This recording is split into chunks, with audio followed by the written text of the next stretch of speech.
कहते हैं कि खुद को कमजोर समझना सबसे बड़ा पाप है।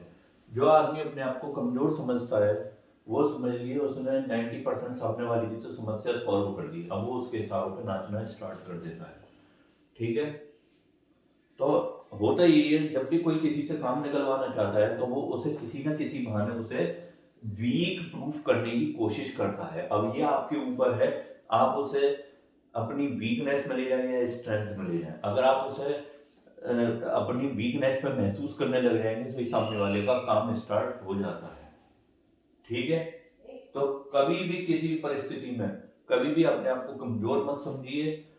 कभी भी अगर ऐसा लगे कि कोई आपको कमजोर फील करा रहा है, गहरी सांस लीजिए और उसके नेगेटिव पॉइंट और अपने पॉजिटिव पॉइंट दोनों को देखिए। आपको अपने आप ही समझ में आ जाएगा कौन गलत है कौन सही है। और कभी भी अगर नेगेटिविटी में फंस रहे हैं तो कभी भी उस वक्त कोई डिसीजन मत लीजिए। ठीक है, स्टार्ट करते हैं आज के करंट अफेयर्स के साथ। हमारी पहली सुर्खी कह रही है कि मद्रास हाई कोर्ट ने भागवत गीता वेदांत योग को नैतिक विज्ञान माना है। अभी कुछ दिनों पहले मैंने आपको एक लेक्चर में बताया था कि मद्रास हाई कोर्ट के एक जज हैं जस्टिस स्वामीनाथन, उनके खिलाफ महाभियोग के लिए विपक्ष ने कहा था।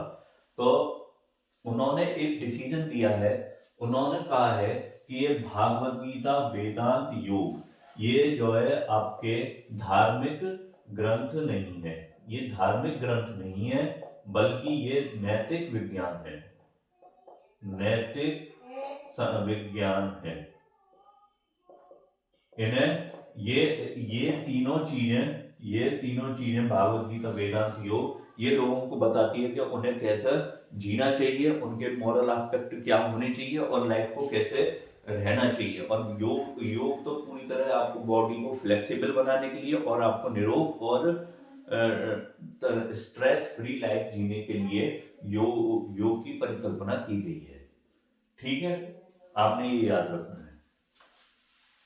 इम्पोर्टेंट सवाल है ये। जस्टिस स्वामीनाथन के ऊपर कहीं ना कहीं किसी एक एग्जाम में सवाल पूछ लिया जाएगा क्योंकि इन पर दरअसल अभी महाभियोग की कार्रवाई स्टार्ट की गई थी। ठीक है। और इन्होंने एक आपको होता है मूल कर्तव्य आर्टिकल 51A में उसका ही हवाला देते हुए आर्टिकल मौलिक कर्तव्य का आर्टिकल 51A(F) का हवाला देते हुए कहा है कि जो है इन्हें धार्मिक ग्रंथ का ना मानते हुए इन्हें नैतिक मॉरल साइंस माना जाए। ठीक है। अब चलते हैं अपने अगले टॉपिक की तरफ। हमारा अगला टॉपिक कह रहा है समुद्र नियंत्रक पोत, प्रदूषण नियंत्रक पोत। ये इंडिया का पहला प्रदूषण नियंत्रक पोत लॉन्च किया है। ये पूर्णतः स्वदेशी है। भारत का पहला पूर्ण स्वदेशी प्रदूषण नियंत्रक पोत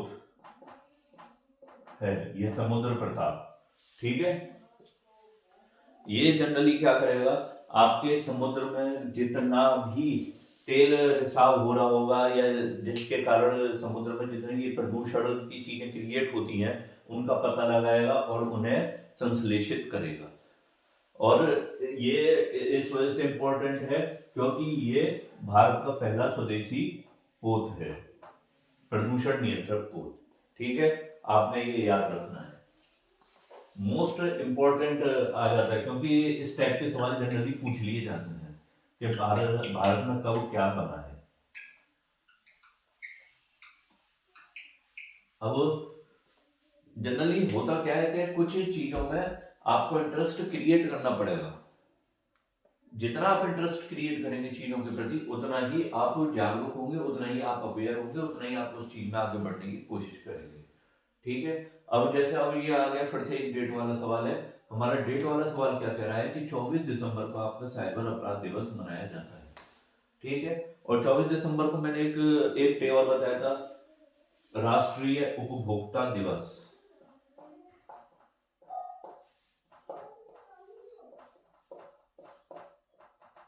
और साइबर अपराध दिवस, ये दोनों 24 दिसंबर को मनाए जाते हैं। ये डेट वाले सवाल तो आपने मतलब याद हो जाने चाहिए। ये कोई भी कहीं भी किससे से रिलेटेड कुछ भी पूछ सकता है, और जनरली एग्जाम्स में ये चीजें आती रहती हैं।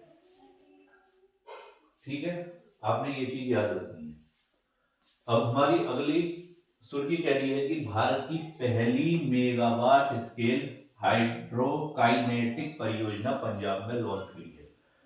अब तक हमारे यहाँ जो पन बिजली परियोजनाएं थी, उनमें क्या होता था कि वहां पे बांध बना दिया जाता था। बांध बना के पानी को हम बांध बना के पानी को हम रोक देते थे। ये इस तरह से हम बांध बना देते थे, और यहाँ इस एरिया में यहाँ हम पानी को रोक लेते थे, और फिर इस पानी को यहाँ से ऊंचाई से गिराया जाता था। जब ये ऊंचाई से गिराया जाता था, यहाँ पे टर्बोनेटर रहते थे, ये ऐसे ऐसे घूमते रहते थे, जिससे इससे बिजली क्रिएट होती थी। और ये अब की बात क्या करा है कि ये मेगावाट स्केल हाइड्रोकाइनेटिक, इसमें क्या है, इसमें हाइड्रोकाइनेटिक, इसमें आपका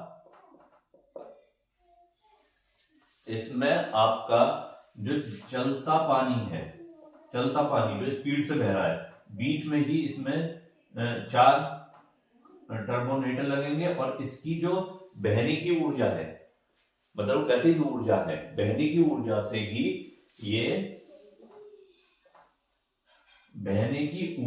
से ही आपकी इलेक्ट्रिसिटी क्रिएट होगी। आपने ये याद रखना, ठीक है। ये हाइड्रोकाइनेटिक परियोजना,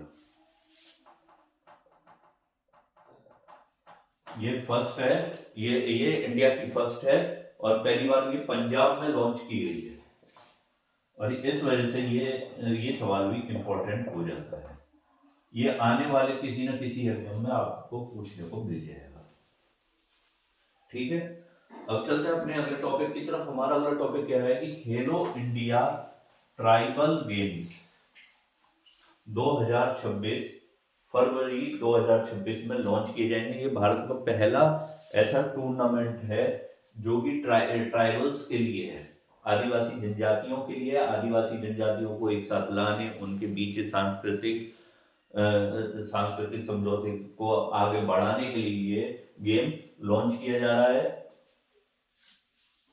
और फरवरी 2026 में इसका पहला संस्करण खेला जाएगा। ये फर्स्ट टाइम है, तो ये भी बेटा 5 स्टार दीजिए इसको। ये कभी ना कभी किसी न किसी चीज में आपसे पूछा जाएगा, और इसका शुभंकर क्या है, मूर्वी। आपने ये याद रखना है, ठीक है।